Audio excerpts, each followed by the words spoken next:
হাওড়া থেকে সন্ধ্যা 7:15 ছাড়ে হাওড়া অমৃতসর মেল। এটা করেই চলেছি। স্লিপার নিয়েছি, একটু আরাম করে যাব, তাই নির্দিষ্ট সময়েই ট্রেন ছেড়েছে।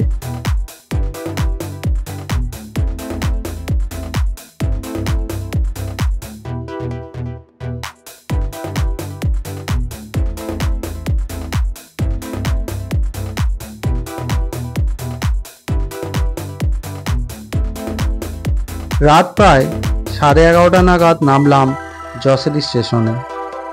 স্টেশনের বাইরে রয়েছে প্রচুর অটো আর কার। একটা অটো বুক করে চললাম বাবা বৈদ্যনাথ মন্দিরের উদ্দেশ্যে। এই হোটেলে আমরা উঠেছি, হোটেল সারদা। বেশ পরিষ্কার পরিচ্ছন্ন। সকাল সকাল স্নান সেরে চললাম মন্দিরের উদ্দেশ্যে। আজ যে মন্দিরটি নিয়ে কথা বলবো সেটি ঝাড়খণ্ড রাজ্যের দেওঘরে অবস্থিত। এটি আমাদের হিন্দু ধর্মের এক পবিত্র স্থান। এখানেই দ্বাদশ জ্যোতির্লিঙ্গের মধ্যে একটি অবস্থিত, তাই এর ভৌগোলিক গুরুত্বও যথেষ্ট রয়েছে। এই মন্দিরের এক পৌরাণিক কাহিনীও রয়েছে, যা বলবো এই ভিডিওতে।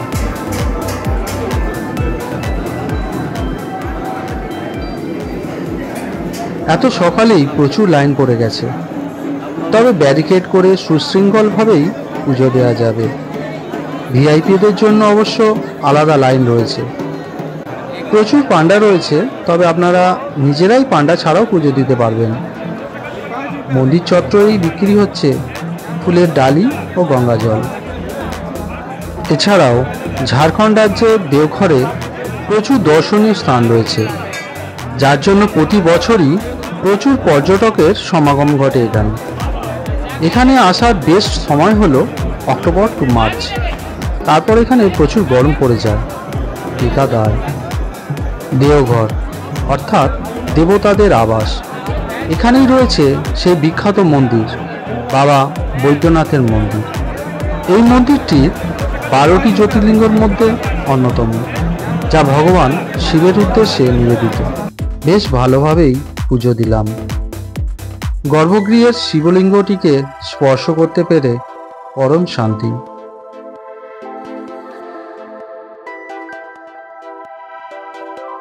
ব্রেকফাস্ট করে বেরিয়ে পড়েছি সাইট সিইং করার জন্য। প্রথমে দেখে নিলাম অনুকূল বাবার আশ্রম।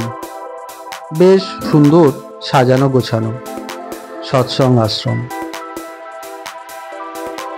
এরপর চলে এলাম নৌলাখা মন্দির দর্শনে। 1948 সালে একটি দাতব্য ট্রাস্ট দ্বারা এই মন্দিরটি তৈরি করা হয়েছে। এই অপূর্ব মন্দিরটির প্রায় 146 ফুট উঁচু। এটি নির্মাণ করতে তখনকার সময় ব্যয় হয়েছিল প্রায় 9 লক্ষ টাকা। সেই অনুসারে এর নাম হয়েছে নৌলাখা মন্দির। এর মধ্যে শ্রী রাধাকৃষ্ণের মূর্তি রয়েছে। কলকাতার রানী চারুশীলা দেবী এই মন্দিরটি প্রতিষ্ঠা করেন। এটি যুগল মন্দির নামেও পরিচিত। নৌলাখা মন্দিরটি দেওঘরের অন্যতম প্রধান আকর্ষণ। এটি দেওঘর থেকে প্রায় 2 কিলোমিটার দূরে অবস্থিত। এটি একটি সুন্দর দর্শনীয় স্থান।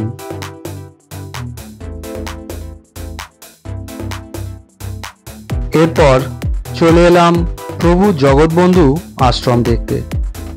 ঢোকার মুখেই বিশাল আকৃতির এক শিব মূর্তি।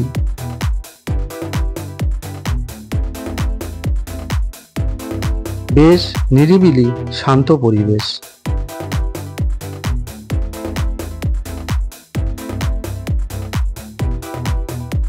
চলেছি তপবনের উদ্দেশ্যে। বেশ উঁচুতে 2টি শিব মন্দির রয়েছে।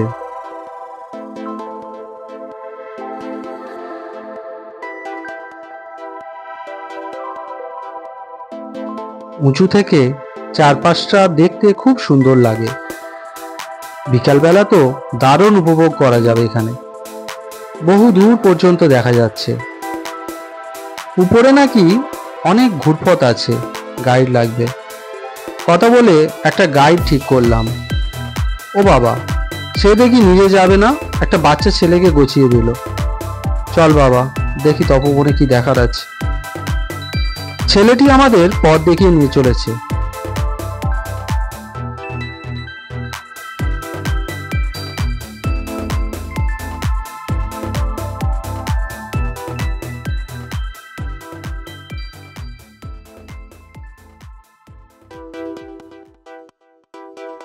এ কি, এ তো দেখছি পাথরের মধ্যে ছোট ছোট গুহার মধ্যে দিয়ে নিয়ে চলেছে। নিশেষ নেহাতি রোগা পটকা, দিব্যি গলে যাচ্ছে। এখানে বলে রাখি, ভুল করেও কোনো বয়স্ক ব্যক্তি এই গাইডদের ফাঁদে পা দেবেন না, নইলে মাঝপথ থেকেই ফিরতে হবে।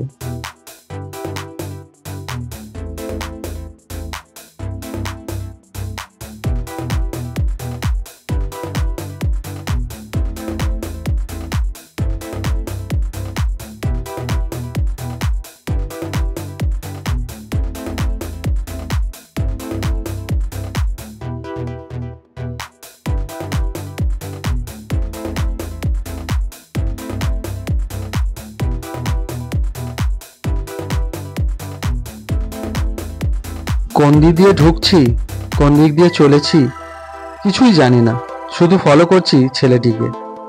যাই হোক, অবশেষে একদম গুহার ভিতরে এক পাথরের মূর্তি, তার পাশে ধূপধুনো রয়েছে দেখতে পেলাম। পুরুষ ঠাকুরও আছে দেখছি, পুজো দিলাম। আবার আস্তে আস্তে ছেলেটিকে অনুসরণ করে নেমে এলাম। বাবা, কি ঝক্কি!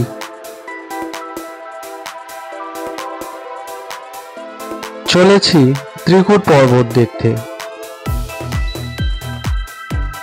এই পাহাড়টির নামকরণ করা হয়েছে ত্রয়ী শৃঙ্গের নামে। এই ত্রয়ী হলেন ব্রহ্মা, বিষ্ণু ও মহেশ্বর। এটি সমুদ্রপৃষ্ঠ থেকে প্রায় 2470 ফুট উচ্চতায় অবস্থিত। এর পাশ দিয়ে বয়ে চলেছে ময়ূরাক্ষী নদী। এখানে প্রচুর পরিমাণে বাঁদরের উৎপাত, তাই হাতের ব্যাগ সাবধানে রাখবেন, নয়তো নিয়ে পালিয়ে যাবে। তবে এখানে গাইড আবশ্যক, কারণ গাইডের হাতে ছড়ি থাকে এবং বাঁদররা এদের একটু সমঝে চলে, খুব একটা কাছে আসে না।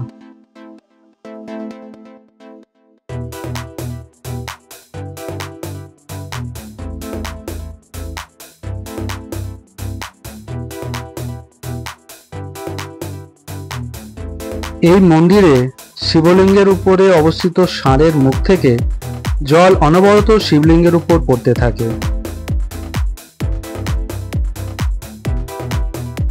পাশেই রয়েছে হনুমানজির মূর্তি।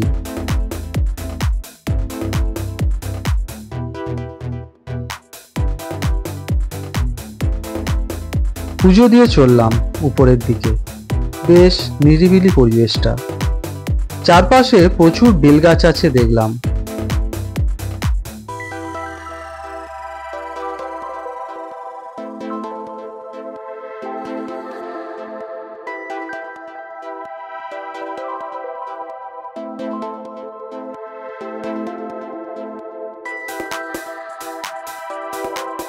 একটা ছোট্ট জলাশয় রয়েছে, যার জল কখনো শুকায় না। আগে এখানে রোপওয়ের ব্যবস্থা ছিল, কিন্তু একবার দুর্ঘটনা ঘটায় সেটি বন্ধ হয়ে গেছে। ওখান থেকে বেরিয়ে পাশের এক ধাবায় করে নিলাম লাঞ্চ। বেশ সুস্বাদুই ছিল খাবারগুলো, আর খিদেও পেয়েছিল। এবার ব্যাক টু হোটেল। একটু রেস্ট নিয়ে বেরিয়ে পড়লাম আশপাশটা দেখতে। মন্দির চত্বরটার আশেপাশে প্রচুর দোকানপাট রয়েছে, তবে এখানে এলে এখানকার লিট্টি চোখা অবশ্যই ট্রাই করবেন, আর কচুরি তো অনবদ্য।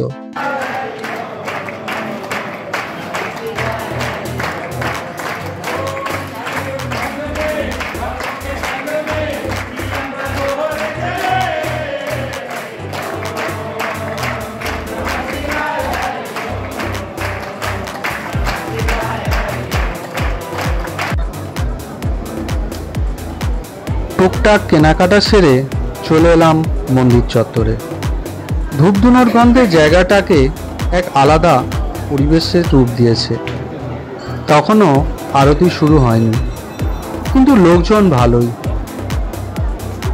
বৈদ্যনাথ মন্দিরে গেলে দেখা যায় যে প্রধান শিবের মন্দিরটির সাথে দেবী পার্বতীর মন্দিরটি লাল সুতোর দ্বারা জোড়া রয়েছে, যা শিব ও শক্তির মিলন বলে মনে করা হয়।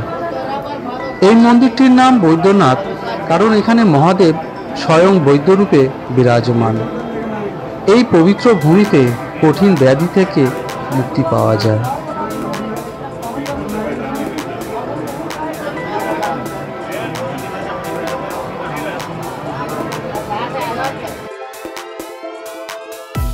এখন গর্ভগৃহে পুরোহিত মশাই শিবলিঙ্গকে পরিষ্কার করে পুজো করতে ব্যস্ত। সেটা মন্দিরের বাইরে লার্জ স্ক্রিনে আপনারা দেখতে পারবেন। এই মন্দির স্থাপনের পিছনে এক পৌরাণিক কাহিনী রয়েছে, যা লঙ্কার রাজা রাবণের সাথে জড়িত। কথিত আছে লঙ্কার অধিপতি রাবণ বরাবরই শিবের উপাসক ছিলেন। তাই তার একবার ইচ্ছা জাগে যে ভগবান শিবের স্থায়ী বাসস্থান কৈলাস পর্বত থেকে লঙ্কায় নিয়ে আসবেন। যেমন ভাবা তেমন কাজ। সেই উদ্দেশ্য নিয়েই রাবণ কৈলাসে গেলেন এবং এক কঠোর তপস্যা করেন। অনেক প্রচেষ্টার পরেও যখন শিব দেখা দিলেন না, তখন রাবণ এক এক করে 10টি মাথা কেটে শিবের নামে আত্মাহুতি দেন। অবশেষে শিব সন্তুষ্ট হন এবং দেখা দেন। ভগবানকে কাছে পেয়ে রাবণও আনন্দে আটখানা। মহাদেব তাকে তার 10টি মাথায় পুনঃস্থাপিত করেন। তখন রাবণ ভগবানকে তার ইচ্ছার কথা জানান। তিনি জানান যে মহাদেবকে তিনি লঙ্কায় নিয়ে যেতে চান পাকাপাকিভাবে। শিব রাবণকে আশীর্বাদ স্বরূপ সেই বরই দেন, কিন্তু তিনি রাবণকে শর্ত সাপেক্ষে বরটি দেন। শর্ত ছিল মহাদেব শিবলিঙ্গ রূপে রাবণের হাতে করে যাবেন, কিন্তু পথের মধ্যে কোথাও এই শিবলিঙ্গকে মাটিতে নামিয়ে রাখা যাবে না। রাবণ সেই শর্তে রাজি হয়ে লঙ্কার উদ্দেশ্যে যাত্রা শুরু করেন। মহাদেব কৈলাস ছেড়ে লঙ্কায় চলে যাচ্ছেন শুনে দেবতাদের মধ্যে হুলস্থুল পড়ে গেল। তারা ব্যাপারটা ভালো মনে নিলেন না। রাবণের যাত্রা ভঙ্গ করার জন্য একটা প্ল্যান করলেন। দেবতাদের কারসাজিতে এই দেওঘরের কাছে রাবণের খুব জোরে হিসু পায়। বেগতিক দেখে কাছেই দাঁড়িয়ে থাকা মনুষ্যরূপী ধারণ করা দেবতাকে তিনি শিবলিঙ্গটা একটু ধরতে বলেন। দেবতারা এটাই চেয়েছিলেন। রাবণ ওদিকে টয়লেট করতে গেছেন আর এদিকে শিবলিঙ্গটিকে মাটিতে নামিয়ে রাখা হলো। রাবণ এসে দেখেন শিবলিঙ্গ মাটিতে নামানো, আশেপাশে কেউই নেই। বেচারা বহু কষ্ট করেও শিবলিঙ্গটাকে নড়াতে পারলেন না। যেখানে এই শিবলিঙ্গটিকে স্থাপন করা হয়েছিল সেটিই আজ দেওঘরের বৈদ্যনাথ ধাম।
এখান থেকে আরতিটা বেশ ভালোভাবে দেখা যাচ্ছে। আরতি শুরু হয়েছে, লোকজনে পরিপূর্ণ হয়ে গেছে মন্দির চত্বর।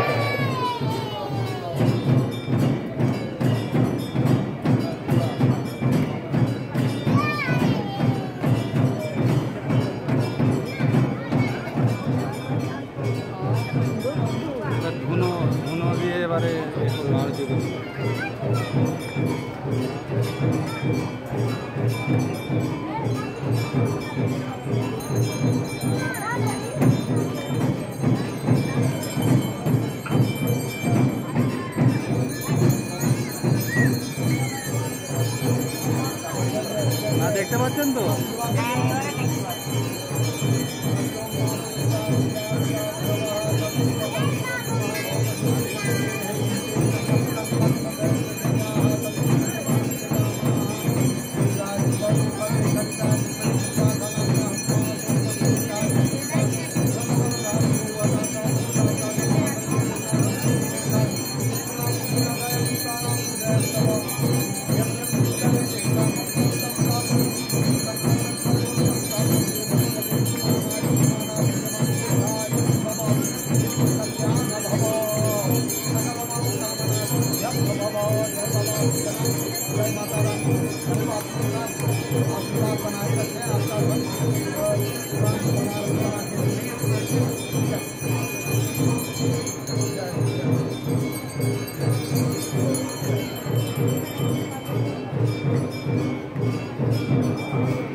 पॉज कर रहा हूँ।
আজ সকালেই বেরিয়ে পড়েছি উশ্রী নদীর ঝর্ণা দেখতে যাব বলে। অনেকটা পথ, প্রায় 70-80 কিলোমিটার তো হবেই। গাড়ি আগে থেকেই বলা ছিল। চারপাশে এখন গাছে গাছে পলাশ ফুটে আছে, আর আছে সুন্দর মহুয়া ফুলের গন্ধ। চারপাশটা এদেরই গন্ধে মম করছে। ফেব্রুয়ারিতেই বেশ একটা গরম গরম ফিল হচ্ছে। চলে এসেছি উশ্রী ফলসে। শীতকালে প্রচুর লোক এখানে পিকনিক করতে আসেন। জায়গাটা এখন যেমন খালি দেখছেন, তখন কিন্তু চারপাশে মানুষজনের ভিড়ে ঠাসা থাকে। এই জলপ্রপাতটি ঝাড়খণ্ডের গিরিডি জেলায় অবস্থিত।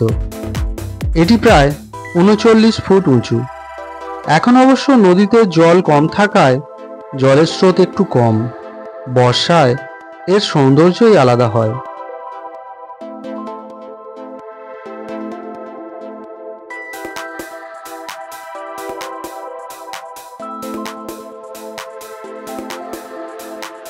মিসেসের আবার ঝর্ণার উপরে পাহাড়ে ওঠার শখ হলো। 2-4টে ফটো তুলে দিতে হবে।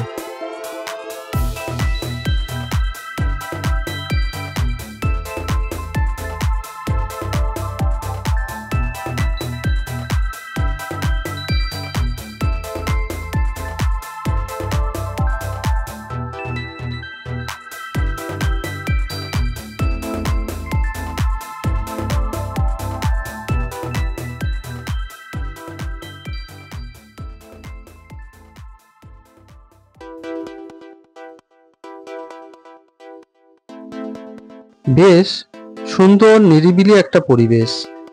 ঝিরঝির করে ঝর্ণার জল পড়ে চলেছে। গাছে গাছে দু একটা নাম না জানা পাখি ডেকে চলেছে। মানুষের কোলাহল থেকে বহু দূর, প্রকৃতির কোলে শান্ত একটা পরিবেশ মন ভালো করে দেবেই। প্রকৃতিপ্রেমীদের কাছে এটা একটা জনপ্রিয় স্থান। তাই ঝাড়খণ্ডে এলে একদিন সময় বেশি নিয়ে এই উশ্রী নদীর ফলসটা অবশ্যই দেখে যাবেন। এখানে বেশ কিছুক্ষণ সময় কাটালাম।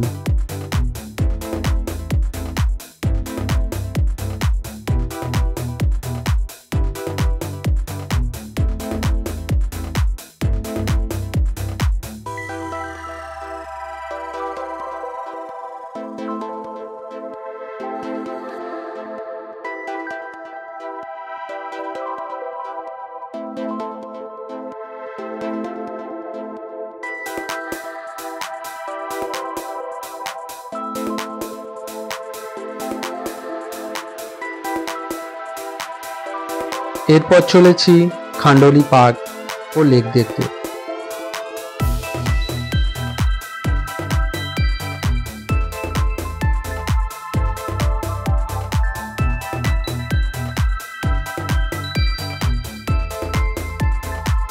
ঢোকার মুখে এন্ট্রি ফি নিচ্ছে। এটাও একটা এখানকার আকর্ষণীয় পিকনিক স্পট। বিকালের দিকে ভালোই লোক সমাগম হয়। বেশ বড় একটা পার্ক রয়েছে। চারপাশে বিভিন্ন ধরনের মূর্তি বসানো আছে।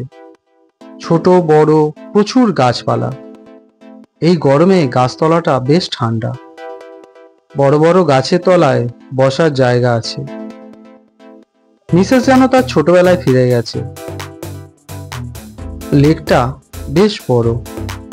বোট রাইডও আছে দেখলাম, তবে এখন বন্ধ আছে। বিকেলে লোকজন থাকলে চালু করে। কুমিরের পিঠে ওঠার শখ হয়েছে, নাও শখ পূরণ করে নাও। এখানে কিছুক্ষণ ভালোই কাটালাম। রাস্তায় এক হোটেলে লাঞ্চ করে নিলাম। এবার রুমে ফিরে রেস্ট নিয়ে সন্ধ্যাবেলায় আবার আরতি দেখতে যাব ঠিক হলো।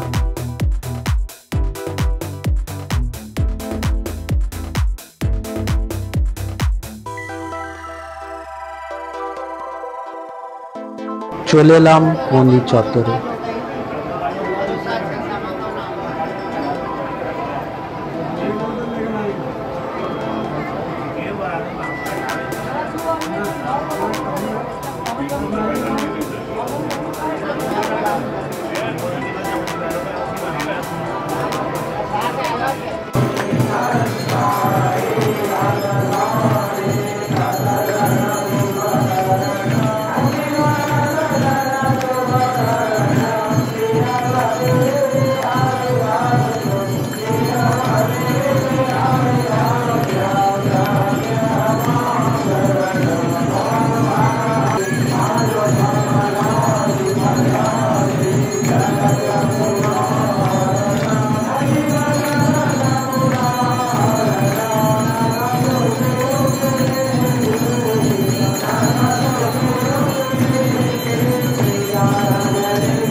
প্রাণ ভরে আরতি দেখলাম। বাবাকে প্রণাম করে হোটেলের দিকে রওনা দিলাম। কাল সকালে ফেরার ট্রেন।